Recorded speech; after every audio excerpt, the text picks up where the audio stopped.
Okay, now we need to start writing our damage normally, because we have to finish writing the damage first, and then we can write the presentation stuff, since there's actually quite a lot of presentation content.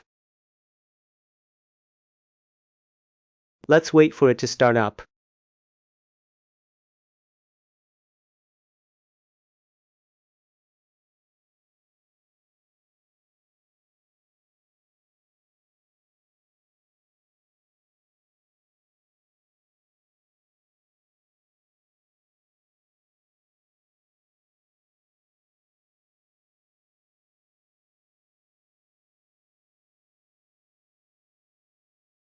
Okay, then let's go to our game. Inside common, and this is a general one, right? So it's better to give it a folder. This makes it easier to work with because of skill and animations and effects and so on. If we put it here, it will be a bit messy. Let's give it a mana. Let's put it here. Okay. At this point, we define a game effect for it. This is the effect we want to apply.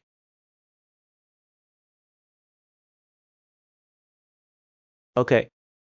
So let's write this effect first. Open this game effect. Okay. Let's save it. Then, in this place, it is an instant type. We won't go into detail about these parameters. For those who want to go deeper, we'll only explain what we use. Instant means it takes effect immediately, and it doesn't have a duration. Then, in this place, we need to add a modifier. Then we combine this. Just select this tags or effect. And then, we might need to add here the tag we need to have. Actually, we can do some subclass tags like this. Let's just write one like this. We call it gameplay. We might need to rewrite one. Let's write it as gameplay effect. Then damage type. Then manage. Okay. Let's just set it to default. Now that it's done, let's check it. So this means there is a tag here. Then here in education, we select one for it. This GEEC we wrote ourselves. Then in this culture creation modifier, we select add. Then we set the damage to a fixed 10 points. That is this memory. We deal 1 points of damage. Okay, but there are many options in between. We'll ignore them. Alright. Then, in this game queue, here, in the game code, we add a new game queue. And in this game queue, we select this damage. That is, it is damage. Okay, here we need to write something like a game queue. We give it a tag. Our game queue then gives a character. Damage taken. Okay, that is when this memory is triggered. At the same time, it will trigger this effect. What is this effect? Here you can do some stacking and battling stuff. This level doesn't have distinct. He only saw it. Just tell him about it. Then in this place, you can see here, it actually has a intros. There is Game Core Editor. This place is specifically for making effects. Some seeds. Okay. Let's ignore him for now. Then after we do this, we go into our mono. We need to write a lot of things. Previously, in this place, for our course, we only needed to play the animation. But our server needs to consider many things. So first, on the server side, what should we do? So first, we need to perform a line trace. We can see, let's first write out this line trace. So for the position measured by the line of sight point, we need to prepare a function. This function, it is normal that it doesn't compile yet. We will also call this function for everyone. I will call it directly. There's no need to walk through this part in detail. It's quite simple. This blueprint should be understandable at a glance. Should be. Then we get the current how after object of this ability. Then we get its position, and it should be. And then its hands should be at this position on the right hand, but we might not really need this. This doesn't matter. Anyway, just get it to this position as our start. Then our endpoint is his forward vector, and then his distance. We don't have this variable, so we promote this distance to a variable. And if we give it a default distance, if we give it a distance, it should be around 350. This can be adjusted.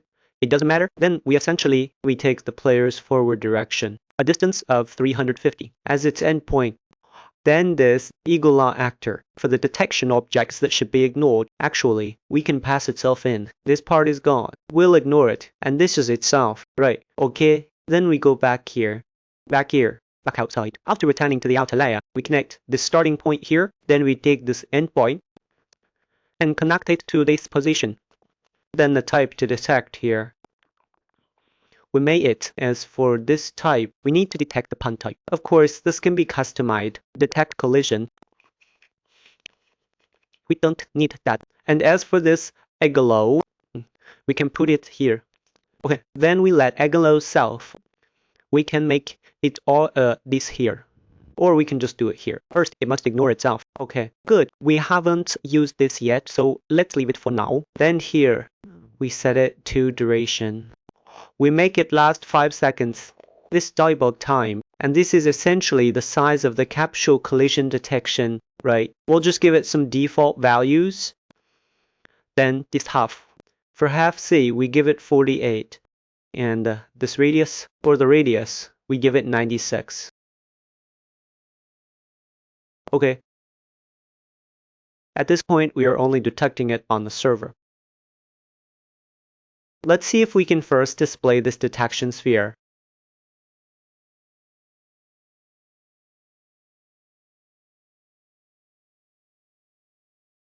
It's actually there too, but we'll ignore it. You can see this is the detection sphere. Then, of course, if there are 2 players, we can see it.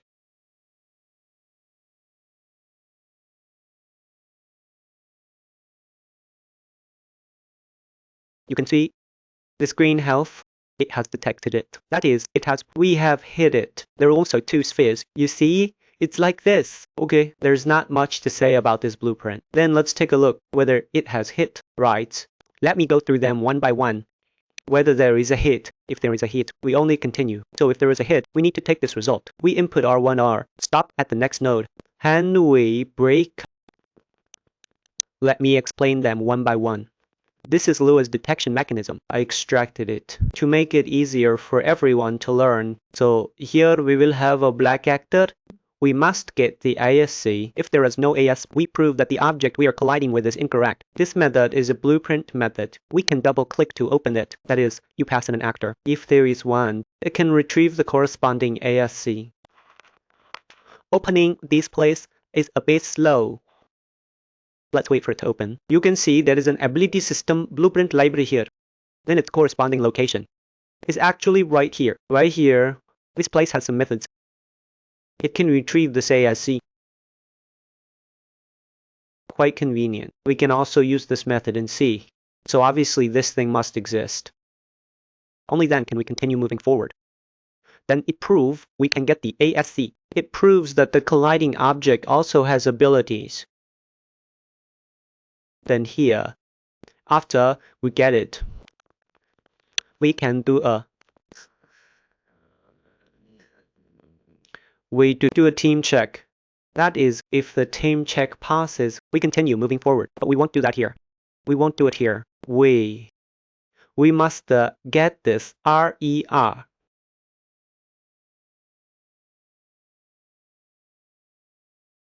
Actually, if you collide with this object, if it doesn't exist, let's take a look. It should be fine. Let it continue moving backward. It's fine if it doesn't go through the back. Okay, so if it does exist here, we'll continue moving backward. So what do we need to do next? We need to do this. Occlusion detection. Occlusion detection means whether you are going through a wall. For example, if it goes through a wall, like there's a wall blocking you in front, but its spherical detection means it is outside the sphere, detecting through the wall. That won't work. So we need to implement a visibility check like this. The starting point of this visibility check is actually the same as this starting point. It is consistent placed here. And its endpoint is special. Its endpoint is the collision point of this point. That is, whether this position can see the collision point. We can perform a raycast check like this. So it checks whether it is blocked or not. Okay, alright. As for this eagle, as for this itself, defend hinter needs to ignore two objects. One object is the object we collided with. One object is our own object. Obviously, our own object is the object that came from here initially, right? We drag it here. Drag it a bit lower. Okay. Then, as for the first object, it is actually this hit actor. Right here. Here. Right here. After removing the two of them, if we can detect it, then it proves that we are. That is, it was not detected. It was not detected. There is no obstruction. That is, there is a straight line between them. There is no obstruction at all. We need to go to this force area. Then we need to do a lot of work here. A lot of work. So, what specific work needs to be done? First of all, as soon as we look, we are at this place. Give it a sense of impact. A sense of impact. That is, give it a feeling of dashing. Make it approach this object. Because between these two spheres, there is a distance. So how do we make it approach this object? First, we give it this. We give it this. We must ensure that our distance is within. Actually, this distance must have a range limit. We need to consider that the distance between these two must be greater than 100. Only then do we give it a sense of impact. If it is not greater than 100, we consider that it is not charging. So here we extract this distance. Put it here.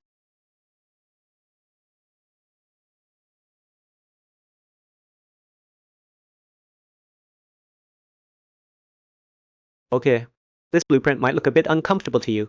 You can also write it in C++ without any problem, because we have split part of the mirror here. I'll explain it to you step by step. This will help you make greater improvements later on. Then if it is proven that this distance can be filled, we need to further process this distance. Here we need to go through this node. What is this node? This is called upwise rotation, just like we give it a filling force. Give it a filling force. Now we fill in the parameter. First, we fill in the first parameter. We need to fill in this direction. For this direction, actually, we just need to give the player this facing direction. Because we are casting the ray based on the player's facing direction, so we just need to assign this direction to the facing.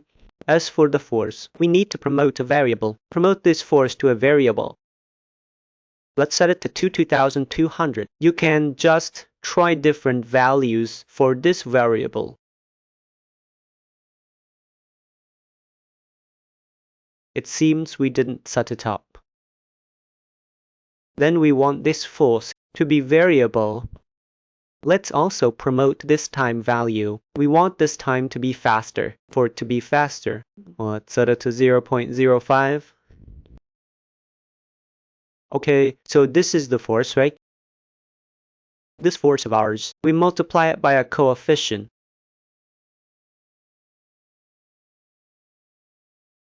And this force needs to change based on the distance. So how do we do that? Actually, we can give it a rounder. A random judgment like this. Then we pass in this value and give it a maximum limit. It's a distance.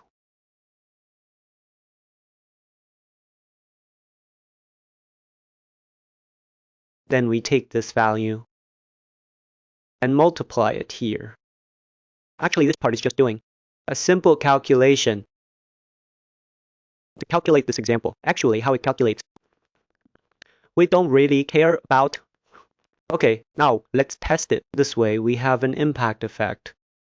Okay, you can see I'm standing a bit farther away now. I hit the target. Do you see that? See that? He dashes forward, but if I'm too close, he won't dash. But if I'm in other words, exactly within my attack range, I will rush over to him and deliver this slash. You see, so inside the inner part, he actually does it like this. Okay, then continue writing below. We haven't finished writing yet, because we've only written part of it. Then the second part. Actually, we need to apply this effect. Good. So here, how do we first apply this effect? First, we need to get our own ASC. Then through our own ASC, we make an effect, such a context. Make the context of such an effect. Then we take this handle, promote it to a variable, because I will probably need its later. Okay, then we promote it to a variable. Then next, we add the hit result because we are doing it through this hit method. So we have a lot of information. With this information, we can do more convenient actions. So here we need to copy the first hit result over again. Okay, since we don't need this, we'll just omit it. Okay, let's go to this part. Let's add this hit result in.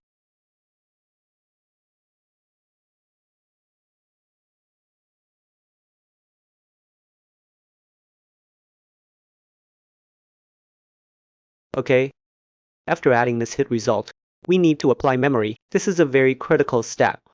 Apply a memory, then right here, promote it to a variable.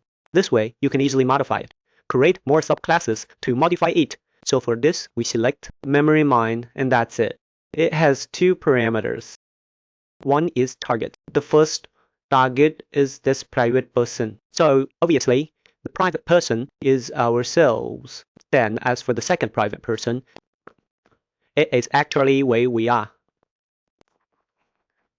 Getting this head actor thing, here we should be able to drag this ASC over. Drag it here. Okay, let's pull the line down a bit.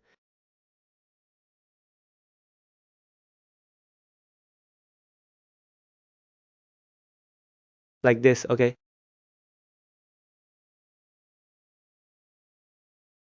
This way, we can apply this effect.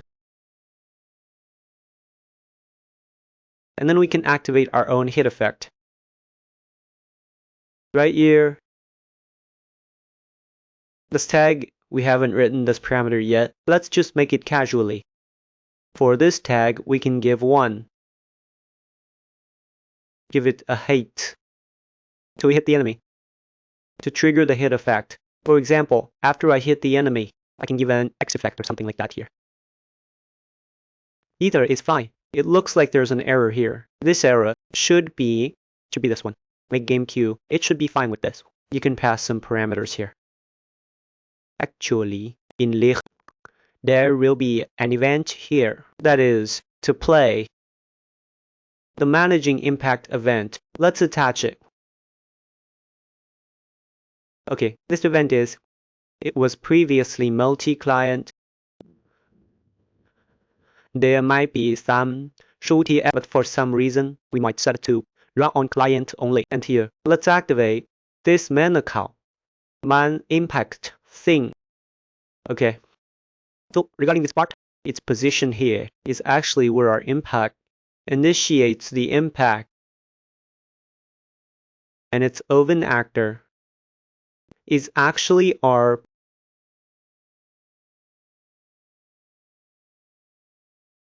Anyway, here you can play the hit sound.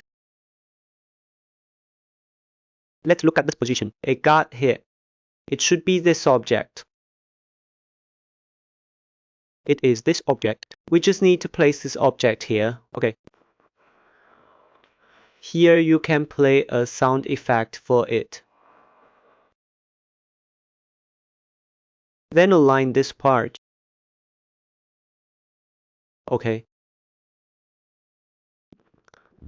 We can just pick any one here. I don't seem to have any sound here. Turn on the sound. Okay, let's just place a sound. Any sound will do, because we might not be in a convenient position to test right now. Okay, basically, that's how it is. But we might still have a lot of things here. For this tag, we need to select the black tag. But we haven't written this tag yet. Let's just ignore it, okay? Now let's go ahead and test it. Let's see, after we spawn 2 characters.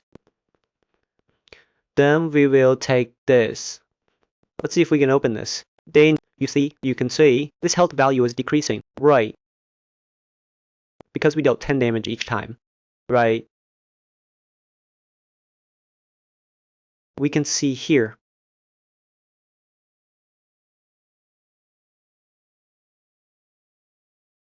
Okay. We should stop here for this lesson. Then switch this mode to the license server option. Then you can see You can hear this sound, right? Yes. Actually, let's ignore the sound for now. Let's start with this part, because this part is modified code. It might have some issues, because you can't use a multicast. It will give you an error. This might be related to this. It just can't be synchronized. So you shouldn't write it this way here. You can actually write this RPC. On the character itself, that's fine. Because the sound here has a trade-off, so we'll just break it here. Don't connect it. Because here, let's swap this out. Let's ignore the issue here for now, because we only need to care about whether our special effects have been generated. Because sounds like this, particles, materials. These are all client-side things. As long as we get one of them working, you can get the others working the same way, and it's completely fine. Okay, let's set these two back. Just make sure our damage calculation works. Okay, let's enter a command. You can see there is indeed an actor losing health, right? We enter a command here. You can see this should be the opposing actor, right? Okay, that's all for this lesson. Thank you, everyone.